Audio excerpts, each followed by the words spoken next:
en este ciclo de conferencias que se ha organizado por la cooperación de un grupo de ingenieros encabezados por el ingeniero José de Pierola y el capítulo de Ingeniería Civil. Es un ciclo de conferencias de hidráulica que viene desarrollándose hace varios meses. Y hoy día le he agregado el subtítulo Rumbo a Santiago 2014 y Lima 2016, Asociación Internacional de Investigaciones Hidráulicas, por su sigla en inglés, la IAHR. Antes de entrar propiamente al texto de la conferencia, quisiera mencionar algo sobre esto de la IAHR. Es la Asociación Internacional de Investigaciones Hidráulicas, que desde 1962 tiene lo que primero se llamó un comité y ahora la División Latinoamericana. Empezó en 1962 en una reunión en Santiago de Chile. Y luego vinieron congresos en Porto Alegre, en Buenos Aires, en México, antes en Caracas y luego en México el cuarto congreso, en el cual se aprobó que Lima sea la sede del quinto Congreso Latinoamericano de Hidráulica, que se realizó en 1972, hace 41 años. Puedo recordar que algunos de los presentes estuvieron en ese congreso. Justamente mañana, 23 de octubre, es exactamente 41 años de la inauguración en la Municipalidad de Lima de ese congreso, quinto Congreso Latinoamericano de Hidráulica. Dentro de esa serie de los congresos que empezó en 1962, la División Latinoamericana, a llegar a Lima, 1972, en ese intervalo, tenemos que en 1964 empezó la investigación experimental en el Perú con la puesta en marcha del Laboratorio Nacional de Hidráulica. Y en 1966 presentamos nuestro primer trabajo a un congreso latinoamericano. Y en 1970 en el Congreso de París el primer trabajo a un congreso mundial. Ahora tenemos para el próximo año el rumbo a Santiago 2014 y el 2016 toca el Congreso en Lima nuevamente. Para ambos eventos tenemos que prepararnos.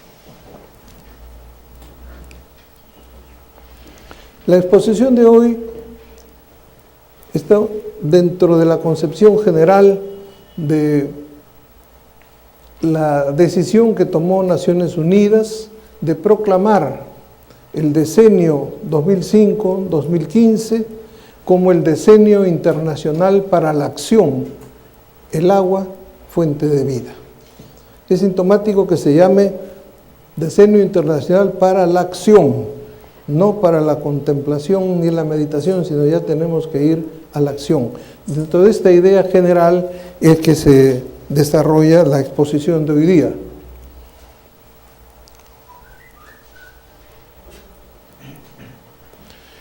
Cuyo título es Las comarcas hidráulicas y la planificación del uso del agua. La exposición, a pesar de que no es muy larga, pero se descompone en 7 partes para facilidad de presentación. Tenemos una pequeña introducción en la cual me refiero a esta proclamación de Naciones Unidas del agua, el decenio internacional para la acción, el agua de fuente de vida. Y los fundamentos de esa resolución de Naciones Unidas son principalmente los 4 que aparecen allí, que de algún modo tenemos que tener presente a lo largo de la exposición cuando hablemos de nuestros proyectos. El agua es fundamental para el desarrollo sostenible, en particular para la integridad del medio ambiente, para la erradicación de la pobreza y el hambre, y es indispensable para la salud y el bienestar humanos. Todas son verdades que aparentemente las conocemos y las sabemos, pero no siempre las ponemos en práctica. Por eso es que quería recordarlas al empezar la exposición de hoy día. Y al hablar del problema del agua en el Perú, tengo que empezar por referirme a la población, a la distribución de la población, ¿no? Después de todo, nuestra tarea como ingenieros es darle agua a la población. En nuestro país, como sabemos, la mayor parte de la población vive en zonas áridas y semiáridas. O sea, hemos hecho una ocupación no muy aconsejable desde el punto de vista del agua del territorio. Tenemos una gran cantidad de agua. En el Perú tenemos casi el 5% de los recursos hidráulicos mundiales, superficiales, pero tenemos gran carencia de agua por esta circunstancia de haber ocupado las zonas áridas y semiáridas con la mayor parte de la población. Tenemos dos fenómenos, la litoralización y la capitalización. La mayor parte de la gente quiere vivir en el litoral y la mayor parte de la gente quiere vivir en la capital, que tiene el 30% de la población del país y los 5 o 10 milésimos del agua superficial del país. Decimos que una zona es árida, entre comillas árida, podría ser árida, semiárida, cuando el agua es la variable que controla su desarrollo. Esta es la definición de Aaron Wiener, un gran especialista israelí que nos visitó hace muchos años aquí en el Perú, con quien tuve oportunidad de conversar largamente sobre nuestros proyectos y nuestros problemas. Tiene un libro muy interesante que es El papel del agua en el desarrollo, y ahí menciona esto, ¿no? Que hay zonas en las cuales el agua es la variable que controla su desarrollo. Esto no ocurre en todas las zonas ni regiones del mundo. Hay algunas en las que esto se presenta. Y esto ocurre por escasez o por abundancia. En gran parte de nuestro territorio tenemos escasez de agua. No hay agua suficiente para satisfacer las necesidades. Pero, excepcionalmente, tenemos abundancia de agua cuando se presenta, por ejemplo, el fenómeno del Niño. Entonces hay zonas en las cuales el agua, por escasez o por abundancia, debe ser la variable que controle su desarrollo. Para superar esta variabilidad espacial y temporal del recurso agua y lograr el bienestar de los pueblos, es indispensable la ejecución de los proyectos hidráulicos. Ahí es donde aparecemos nosotros, ahí aparece la ingeniería para ejecutar proyectos hidráulicos que permitan resolver esta irregularidad espacial y temporal en la distribución del agua. De modo que cada ser humano pueda tener el agua en la cantidad requerida, con la calidad de vida, en el momento oportuno y en el lugar preciso. Como en estas zonas el agua es un recurso escaso, tiene que usarse inteligentemente. Parece una verdad de perogrullo, pero deberíamos tenerla siempre presente. Y al respecto, Aaron Wiener, antes mencionado, decía que para el manejo de los recursos hidráulicos y para tomar las grandes decisiones, lo que se necesita es, dice así literalmente, un poquito de inteligencia y de sentido común. Lo único que pide, nada más. No grandes fórmulas, ni grandes desarrollos matemáticos, ni complejos, sino un poquito de inteligencia y un poquito de sentido común.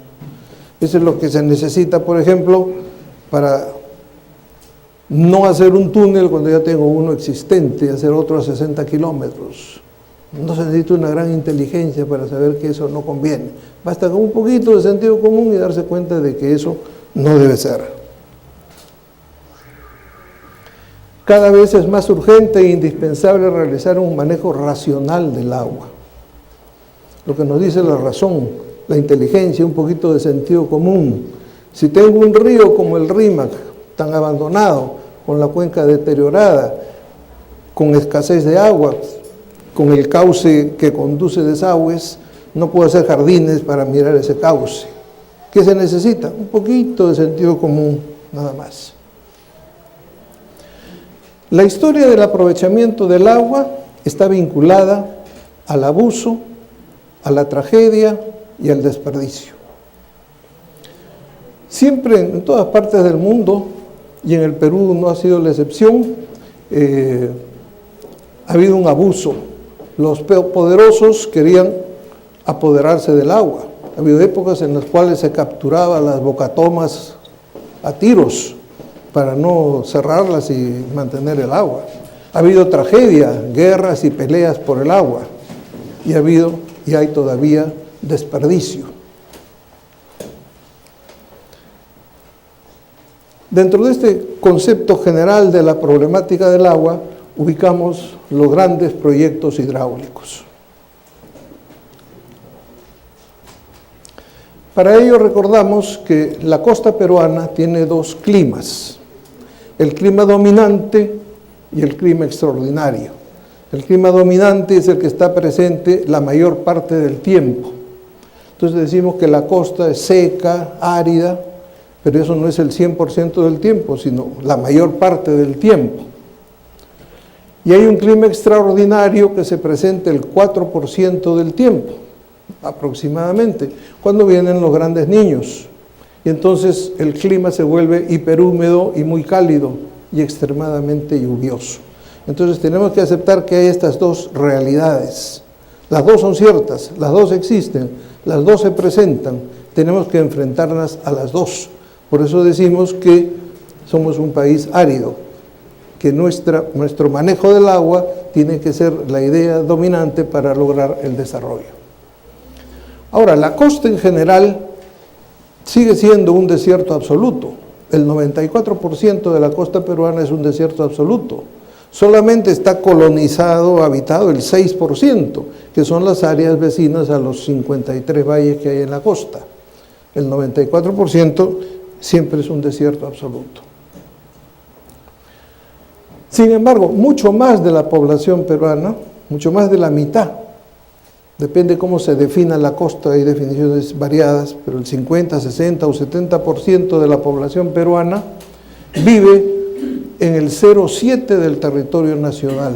O sea que tenemos una concentración demográfica muy grande. Ese 0,7% es el 94% del 11% que es la costa. O sea que en la costa tenemos altas concentraciones demográficas. Esto no podemos perderlo de vista para enfocar los proyectos. Los grandes proyectos hidráulicos están orientados a resolver la deficiencia o la carencia de agua que hay en determinados lugares. Por eso es que tenemos esos grandes proyectos. Y esto puede ser a partir de la propia cuenca o de las cuencas vecinas. Porque las cuencas pueden ser deficitarias o excedentarias. Esta definición de deficitarias o excedentarias es en un momento dado. Una cuenca puede ser excedentaria hoy día y dentro de 20 años ya no. Así como hace 30 años había cuencas excedentarias que ahora ya no lo son. La realidad es cambiante. Los proyectos no pueden ser estáticos. Las cuencas excedentarias, por medio de la ingeniería, producen las obras de captación, de regulación, de conducción para el aprovechamiento del agua de una cuenca a otra. La costa peruana es una inmensa obra de ingeniería desde hace miles de años. Si no fuese por la ingeniería, no existiría la vida en la costa. Dentro de este cuadro general de escasez de agua que hay en la costa, los proyectos hidráulicos, empezando por los más antiguos y milenarios, las acequias antiquísimas, los proyectos hidráulicos han hecho posible que la costa sea habitable en el 6% de su extensión. El 94% de la costa sigue siendo un desierto absoluto.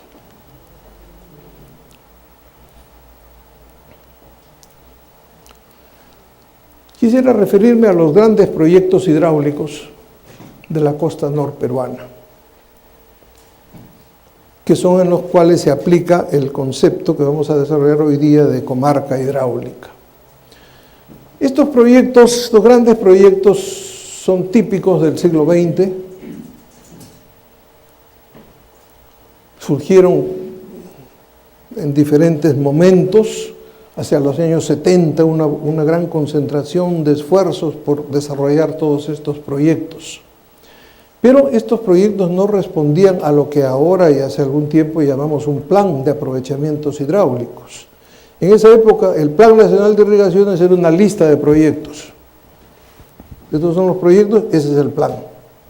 Pero no había una discusión de la interacción entre un proyecto y otro, ni los problemas que pudieran suscitarse, ni tampoco hubo nunca una predecesión, sino que se hacía primero o se empezaba primero el que se podía. Y una de las consecuencias negativas de todo esto es que no hemos terminado ninguno de estos proyectos, todos están sin terminar. O se quedaron en la primera etapa, en la primera fase, en la segunda etapa, pero ninguno se ha terminado. Todos estos proyectos, estos grandes proyectos que están en diferentes fases, unos se han quedado a nivel de estudios, otros a nivel de proyecto, otros han sido desmembrados y desnaturalizados. Estos proyectos tienen algunas características comunes. Grandes obras de infraestructura, grandes presas, grandes volúmenes, financiamiento externo, dependencia tecnológica externa asociada al financiamiento externo,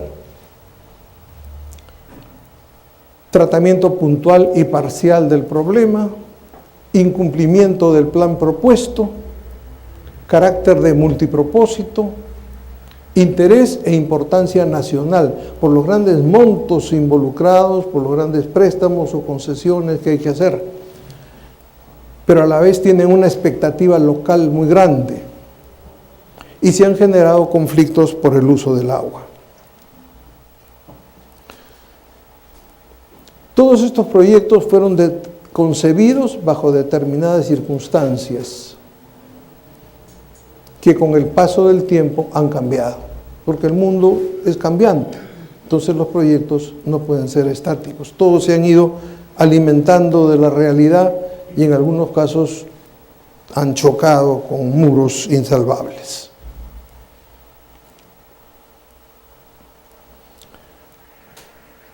Generalmente manejamos el concepto de cuenca, que es muy importante, pero no es suficiente. La cuenca es la unidad fundamental productora de agua, en la que se realiza la ocupación territorial, la explotación de los recursos naturales y se crean las condiciones para la obtención no solo de una mejor calidad de vida, sino se crean las condiciones para que la vida sea posible. Entonces la cuenca como concepto es muy importante, la ley de recursos hídricos le da una gran importancia a la cuenca, pero vamos a ver la realidad en nuestro país, no podemos quedarnos en el concepto de cuenca. La cuenca es un área en la que se da una profunda interrelación entre el manejo del agua y de la tierra. Pero hay que mirar el problema de los factores que están presentes en ella, la totalidad, el tratamiento y la visión de la cuenca debe ser holístico, o sea, totalizador. En el Perú, casi todas las cuencas se encuentran degradadas, deforestadas, erosionadas y en un estado de abandono casi total. Entonces surge el concepto de comarca hidráulica. Este concepto lo planteé en 1966 por primera vez con motivo de un libro que escribí por encargo del Colegio de Ingenieros, Agua para Lima en el siglo XXI, y que fue presentado en este mismo ambiente. Inicialmente los proyectos se desarrollaban dentro de una sola cuenca, pero los grandes proyectos del siglo XX representan una asociación de una o más cuencas.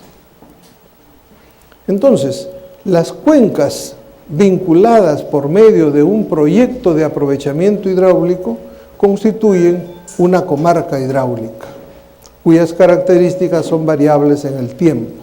O sea, la comarca hidráulica no es una cuenca, no es una delimitación política, sino es un conjunto de cuencas que están amarradas, atadas y asociadas por un proyecto que ha sido creado por los ingenieros.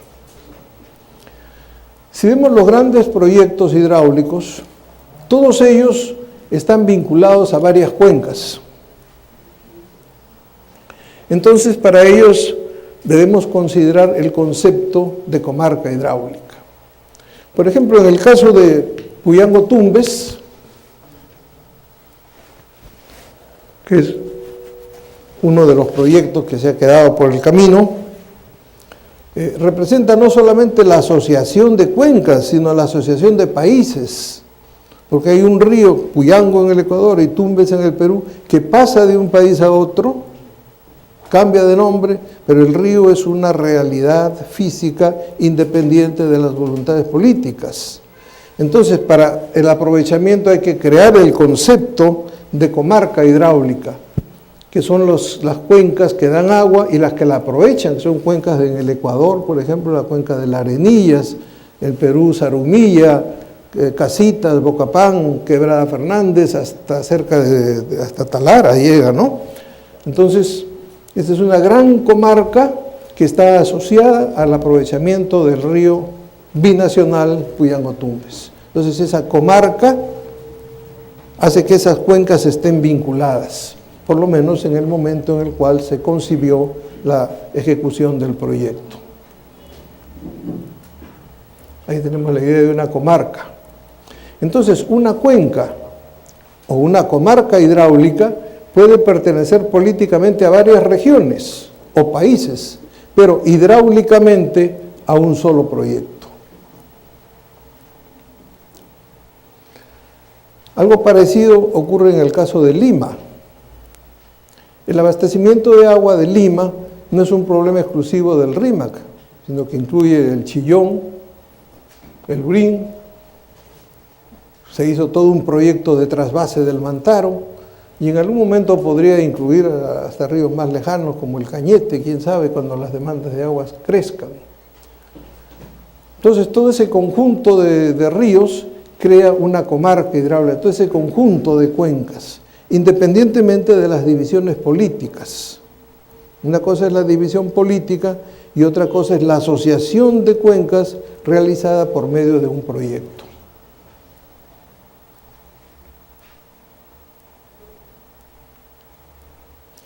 Y lo mismo ocurre con los otros proyectos, por ejemplo, Chira-Piura, ya desde el nombre lo dice que son dos cuencas, la del Chira y la del Piura. Jequetepeque, Olmos también, por lo menos cuando existía el gran proyecto concebido en los años 70, era varias cuencas. Tinajones también, comprendía el río Chancay, Lambayeque, el Chotano, el Conchano, el Yaucano. Jequetepeque, Saña, el nombre nos dice, eran 4 cuencas, ¿no? El Jequetepeque, Namora, Cajamarca y la cuenca de Saña. Chavimochic también, son varias cuencas, Chinecas también, y Agua para Lima acabamos de ver. Entonces, cada uno de estos proyectos tiene la característica de abarcar varias cuencas. No se desarrolla dentro de una cuenca, sino que abarca varias cuencas. Entonces, esas cuencas están vinculadas por medio del proyecto y esa área constituye una comarca hidráulica, que desgraciadamente a veces abarca, o en casi todos los casos, más de 2 regiones políticas. Entonces, si bien es cierto que el concepto de cuenca es indispensable para planificar el uso de los recursos hidráulicos, también lo es que no es suficiente. ¿Por qué? Porque nuestros grandes proyectos no se desarrollan dentro de una cuenca, sino que comprometen 2 o más cuencas. Entonces, necesariamente tenemos que asociar con el concepto de comarca hidráulica. Regiones políticas y propiedad de las aguas.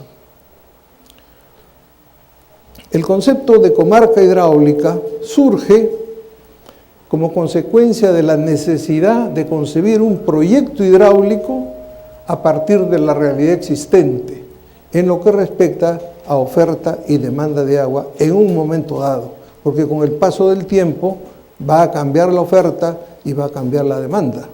Pero en el momento que concebimos el proyecto, ahí desarrollamos esta idea de comarca hidráulica. En cambio, las regiones, al igual que los antiguos departamentos, aparecieron mediante consideraciones de variado y arbitrario orden, ¿no? No hay un soporte técnico de por qué esta es una región y por qué la otra no lo es. Es absolutamente arbitrario. En cambio, las comarcas hidráulicas responden a un concepto técnico, a la concepción de un proyecto de ingeniería.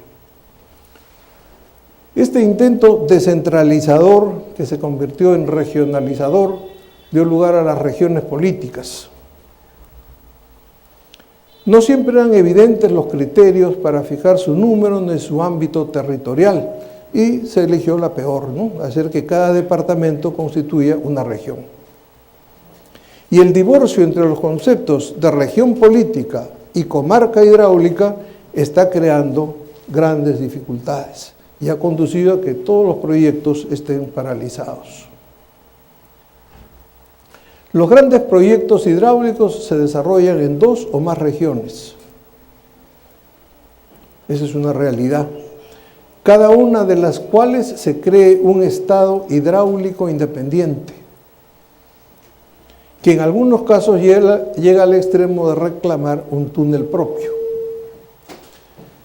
Entonces, al creer cada región que las aguas le pertenecen, se bloquea completamente el desarrollo, se bloquea la posibilidad de ejecutar los grandes proyectos. Las aguas pertenecen a la nación y no a una región determinada. No hay propiedad regional de las aguas. Es evidente que su uso tiene que darse en función del interés de la nación. La regionalización ha intensificado el problema que ya existía de equivocado concepto de propiedad regional de las aguas. Recordemos que la Ley de Recursos Hídricos, en su artículo 2, establece claramente que el agua constituye un patrimonio de la nación. Es un bien de uso público y su administración solo puede ser otorgada y ejercida en armonía con el bien común, la protección ambiental y el interés de la nación. No hay propiedad privada sobre el agua.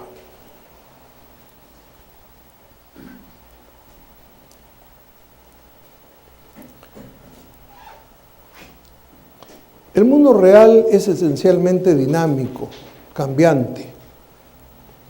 En consecuencia, los proyectos hidráulicos no pueden ser estáticos. Tienen que irse adaptando a esa realidad tan cambiante. Y examinar la viabilidad real y conveniencia de seguir considerando a ciertas cuencas como parte de un determinado proyecto o buscar alguna solución para ello. Con el paso del tiempo ha habido, hay y habrá cambios radicales en la oferta y la demanda de agua en cada cuenca. Ya es conocido por todos los conflictos y las disputas que existen por el uso del agua. Podemos ver rápidamente que esto existe en todo el país, ¿no? Reclaman el trasvase de agua para proyectos de irrigación en otras regiones.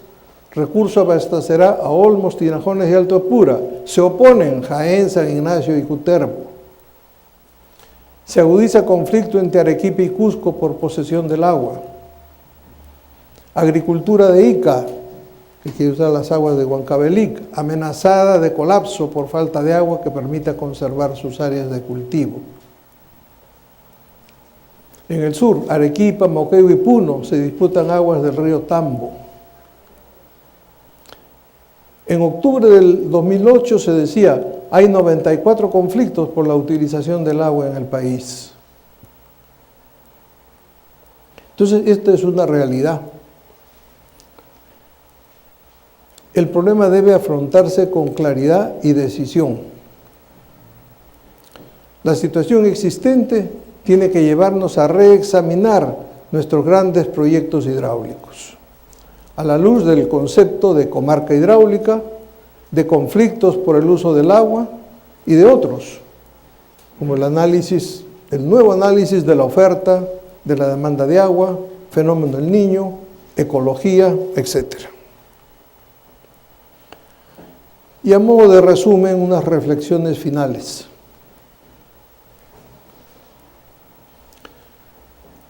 Los grandes proyectos hidráulicos de la costa norperuana representan una inversión muy grande y la esperanza de desarrollo y progreso de una parte considerable de la población nacional.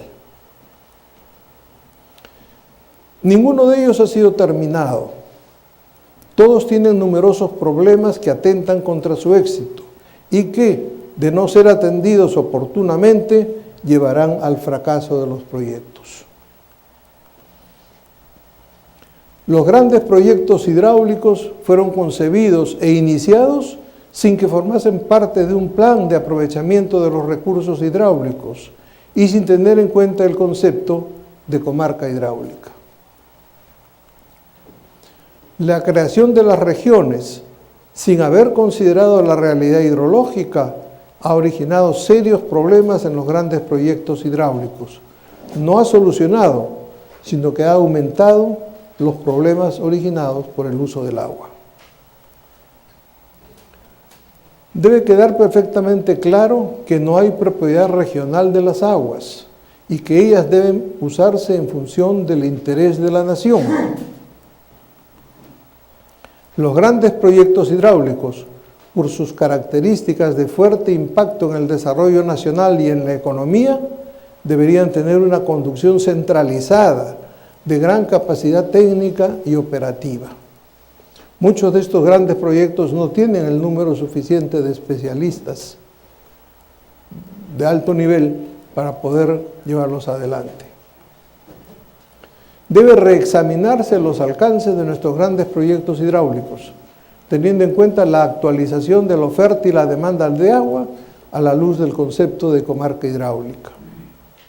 Es necesario examinar la incidencia del fenómeno del Niño, dado el relativamente pequeño periodo de retorno de los meganiños. En estos días debe aparecer un número de una nueva revista que está publicando el Consejo Nacional, que se llama precisamente Ingeniería Nacional. Ahí publico en forma muy resumida un trabajo que es un resumen de la conferencia que dicté hace pocos meses con motivo del cuarto Congreso Nacional del Agua, sobre los meganiños de los últimos 5 siglos en la costa norperuana. Y ahí he encontrado 11 meganiños perfectamente identificados con un periodo medio de retorno de 42 años. O sea que no son fenómenos extraordinariamente raros. Debe identificarse y mejorarse la obtención de información básica. Siempre es la carencia en nuestros proyectos que no tenemos suficiente información. Este es un punto acerca del cual se ha llamado la atención en numerosas oportunidades, pero que nunca es atendido lo suficiente. Entonces, como consecuencia de todas estas reflexiones, creo que estos problemas deben ser afrontados. Y me parece y recomiendo que el Colegio de Ingenieros debería pronunciarse institucionalmente sobre estos problemas. De modo de llevar la voz de los ingenieros, recoger la voz de los ingenieros, examinar estos problemas sobre los cuales hoy día he mostrado mi preocupación y ver la forma de resolverlos, porque mientras no resolvamos los conflictos por el uso del agua, todos los proyectos, todos los grandes proyectos siguen paralizados.